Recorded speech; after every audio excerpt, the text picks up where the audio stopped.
I would finish work, go home and teach myself how to edit. Do you think AI can replace a journalist? I believe in being trained as a journalist. Michael Jackson's verdict, which just got released, his case has a lot of influence. The reporting that was done during the trial. You still have the umbrella of journalists that will keep that whole code of practice. I will Yeah. keep saying fact checking for the rest of my life. You can see the difference between Maya Jama. Impartiality. You cannot teach that to creators.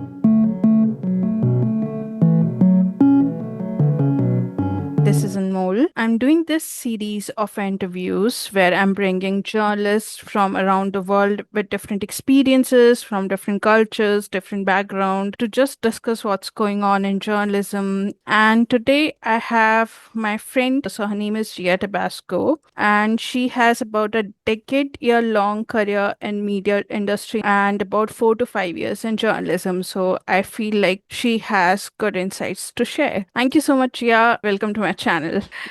This is your first time. If you Yeah. could quickly just introduce yourself, your background, that would be great. So my name is Gia. I like to be called Gia. I have been in the media for over 10 years. I graduated, I worked for a small private TV company as a runner, and then I went into music production. I worked in TV, and then I transferred over to journalism. So could you explain what a runner is for people who don't know? Oh, a runner is the lowest position in production. You basically serve tea, Yeah. you do office admin. But that's Basically, how you you get help, in TV. you Like, assist. we have Yeah, seen in Hollywood movies, people follow that route, because it's really hard to yes, get in TV. So I yeah. think it's a good start. I've It's a done it. great start. You learn a lot of stuff when you're working there, stuff that producers and directors won't see. TV, I worked for a company called Keo Films that make documentaries and programs for BBC, Channel 4.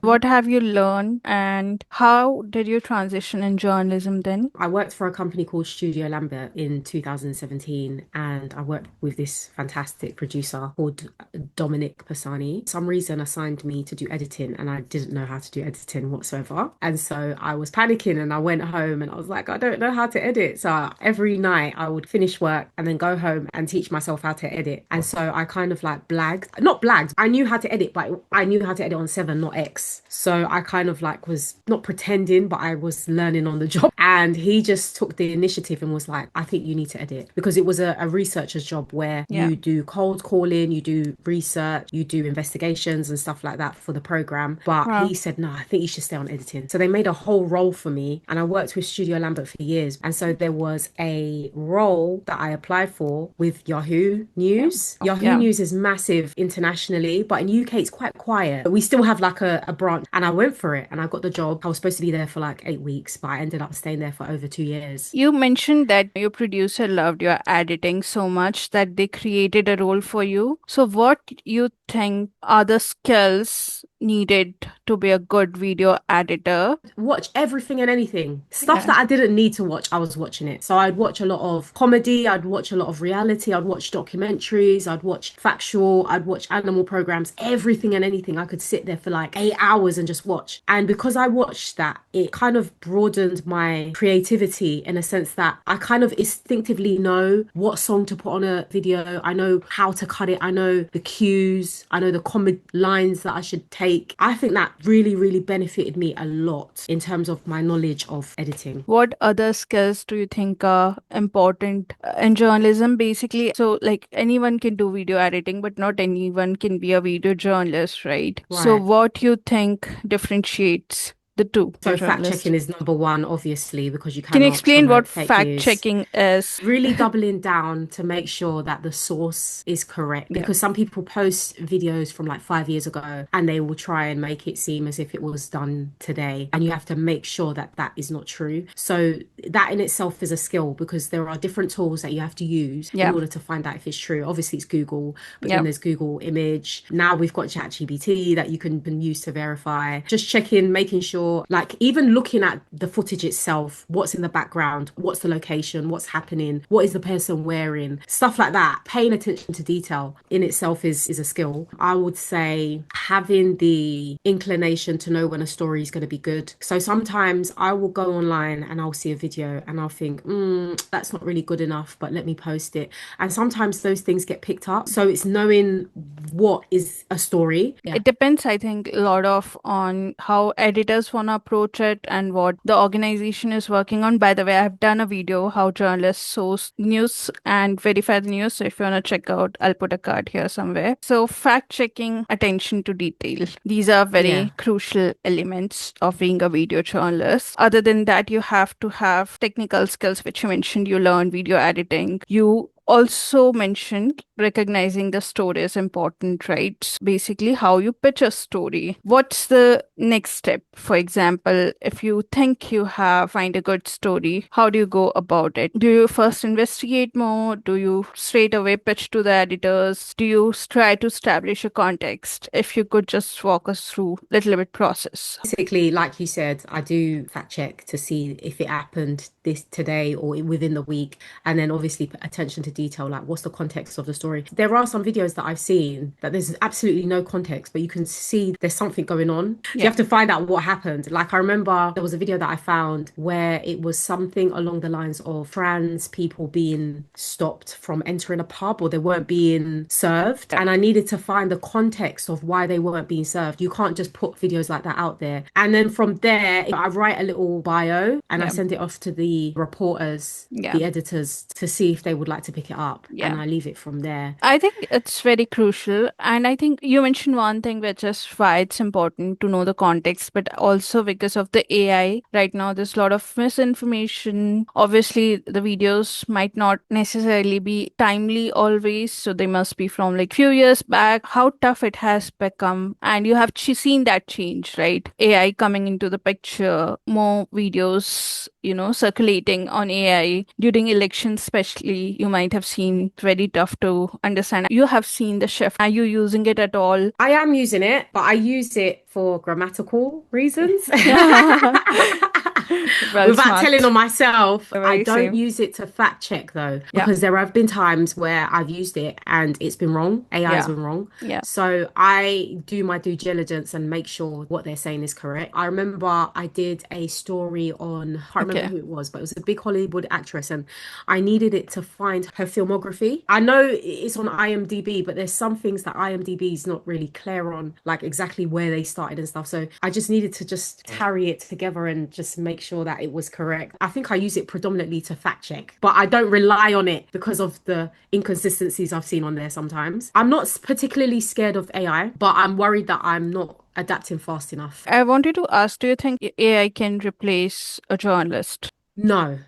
I think it will cut down still. I still feel like it needs to be manned, because I thought that it could come in and do the job. But when I look at it, I think it can be used as a tool, but I don't think it can replace a journalist. And why do you say so? Because of the things I've mentioned, like the inconsistencies, the fact that it's not entirely good when it comes to fact checking. Like sometimes the dates are wrong, sometimes the names are wrong, and you have to be very careful. I remember I saw a reporter's job and they had mixed Boyzone with Westlife, and I was just like, and you could tell that it was just, they've just thrown in AI and they've just put it up. And I was like, how could they mix the two? You know what I mean? Like, this is somebody that's not paying attention. These things, if you rely on them, it needs to be manned. It needs a human being to man it. But I don't think it could cut jobs. The only way it would probably cut jobs is, I know that in terms of editing, it will be able to get a video out quite faster than a person, but the person still needs to check that video is okay, because it could be wrong. Again, it doesn't have that intelligence yet that it can recognize a story or see if it's a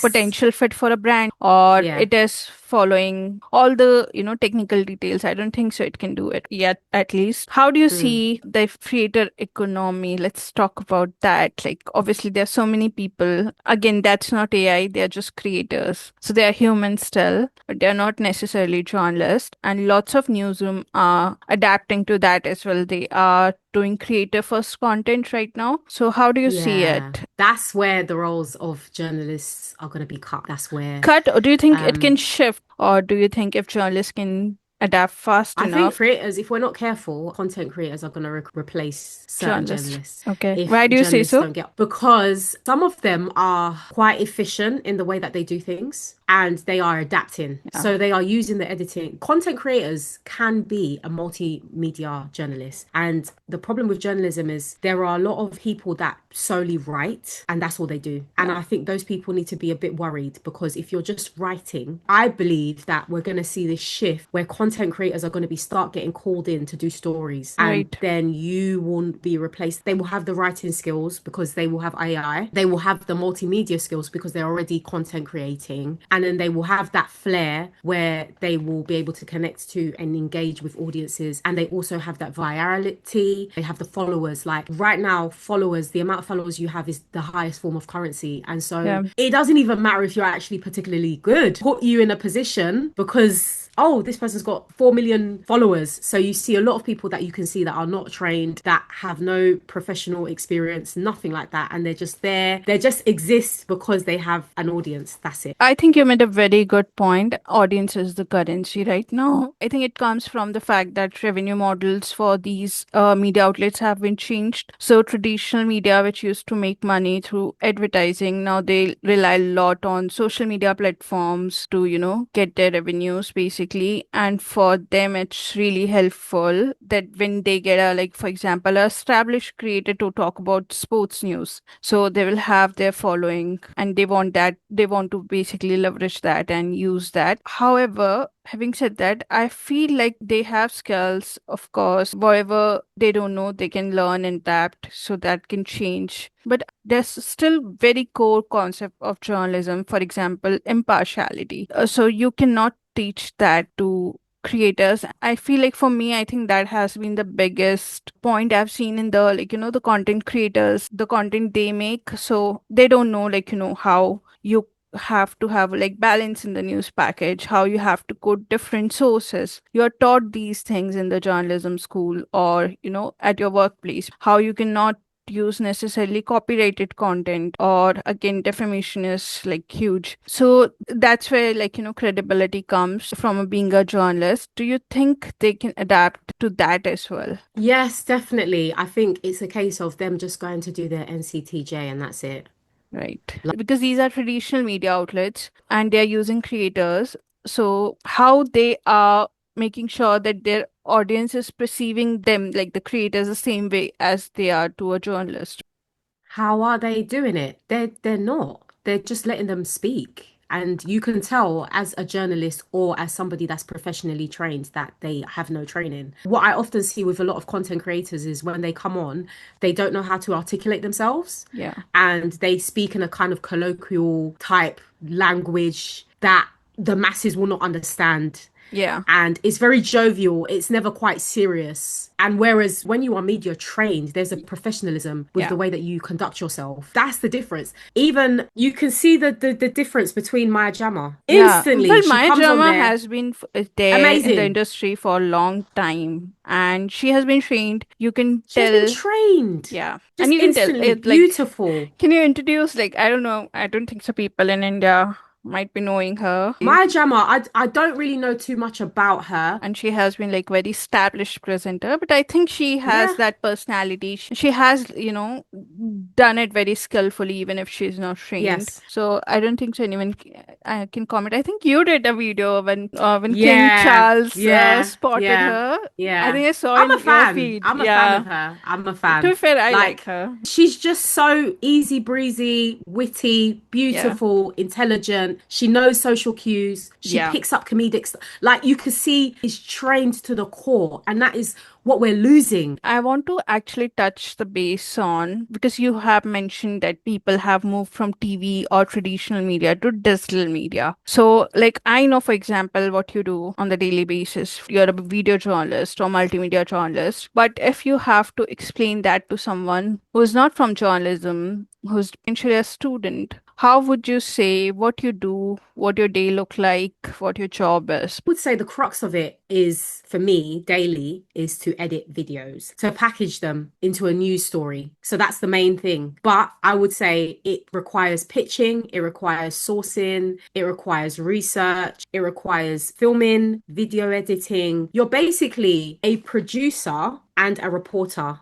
packed into one. That's how I would best describe it. Like a lot of media outlets are now being sold to capitalists, right? Like we saw it with the Washington Post when Jeff Bezos purchased it. I feel like there's a privatization of media, and indirectly journalists and presenters are quitting their jobs. For example, I think with CNN, one of the very established presenter recently quit because I think Warner Bros, the parent company, I think they have been acquired by Paramount now. So how do you see it basically? That's always going to happen. All these media companies are owned by somebody that has a certain way of thinking. But as journalists, we're still trained in partiality. So as much as you will Yeah. see something like an outlet that seemingly looks left wing or right wing, there are still stories that are neutral. Yeah, exactly. Of course, certain stories has an agenda and propaganda and stuff like that, but there's still stories, as much as people think where I work is a certain way, Yeah. there are still stories that are not that way. So Yeah. that's why I believe in being trained as a journalist, Yeah. because it's an umbrella. That person's at the top, but you still have the umbrella of journalists that will keep that whole code of practice, and then you get the consumers. So Yeah.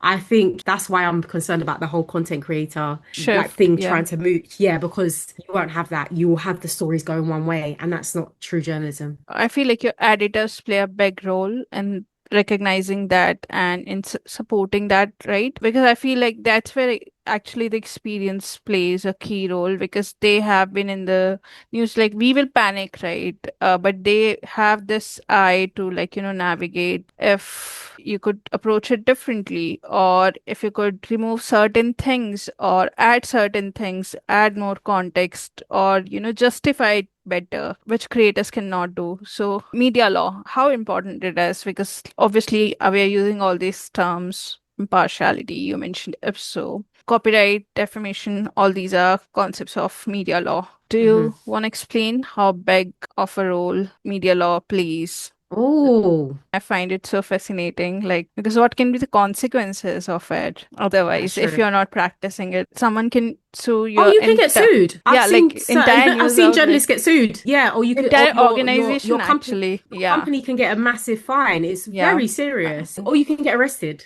yeah. Explain like Contempt of how. court. So if there is a case that is currently happening and you go and report on it, or you go and leak certain information in that case, you could Yeah, be in contempt of court. It's a criminal offense. yeah. During the trial you're talking about, right? Yeah, If during the someone trial. is If the leaking trial's the over, that's evidence. fine. Yeah, But but during the trial, you cannot yeah, but reveal some certain names. You yeah. can't reveal But we are taught addresses. this, right? Yep, the You nature know? of the crime. You have to be very careful on what you're reporting because it's a criminal offense. Otherwise, like anyone can go and just, capture it, post it. But it is happening, right? Despite of that, obviously news outlets are very careful in picking the content from the social media, that they are aware, obviously, that if a trial is still on, you can now not report evidences. In certain cases, you can't reveal name or personal information. But still these videos or multimedia is being posted on social media because social media is not regulated right now, right? And there's no consequences. As you mentioned, like if we are doing it, someone can sue us, but not like social media doesn't have any regulations. So how do you see? Because That's a good. people will still know that information which they were not supposed to know. Like I was watching this case, Michael Jackson's verdict, which just got released, and his case has like a lot of influence on the, like, because the reporting that was done during the trial, and I found like a lot of information even media was not supposed to, that time even digital Oh media yeah, didn't existed. That time it yeah. was just traditional media, but there was so many information which you are not supposed to report during the trial. Slanderous. Yeah, Yeah, and his case like yeah. blew me off. We are taught clearly that during the trial, any media outlet cannot, do anything that can potentially change the outcome of the the case, right? Or can jeopardize that That's particular correct. case. But that case was so different, right, in so many ways, because there were so many things going on, Journalism was different that time though. There right? was a lot of loose, yeah, there was a lot of things going on back then. I don't know if you remember the Martin Bashir thing, where Yeah, he was essentially yeah, incriminating celebrities so that he yeah, could get a story. Like that is crazy. And then you yeah, had phone tapping from News of the World. yeah, It's insane. So there was a lot of stuff going on back then yeah, in the 90s and noughties that I yeah, think they kind of pulled the strings tighter yeah, with what we can now do. yeah. So it was a different time then. And I don't think journalism was properly regulated as well as it is now. No, still There are I serious repercussions now. Yeah, but still, I feel despite being regulated due to social media, it's regulated for traditional medias, but not for the social media.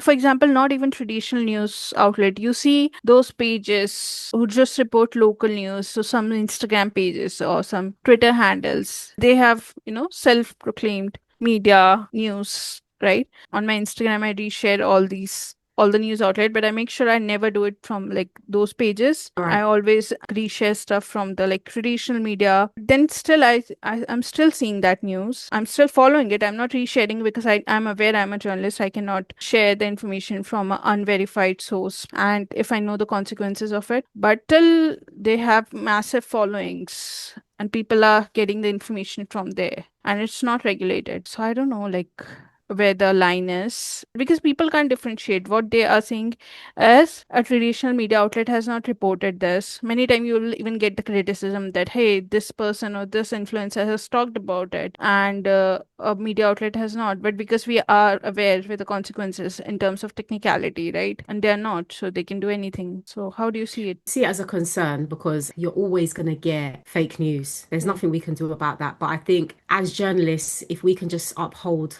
our standards, then hopefully the people that actually want genuine, authentic, verified news will flock to us yeah, rather than going to them. And I'm the same as you, whereby I do follow those pages, but I don't take what they say for yeah, gospel. I do go and fact check. Like I will yeah. keep saying fact checking for the for the rest of my life because Yeah, but that's it's the truth. so Like, important. It's the main premise of the job, like yeah, just making sure that it's verified. Otherwise, yeah, I think there's nothing we can do about that, no matter what. There's been fake news.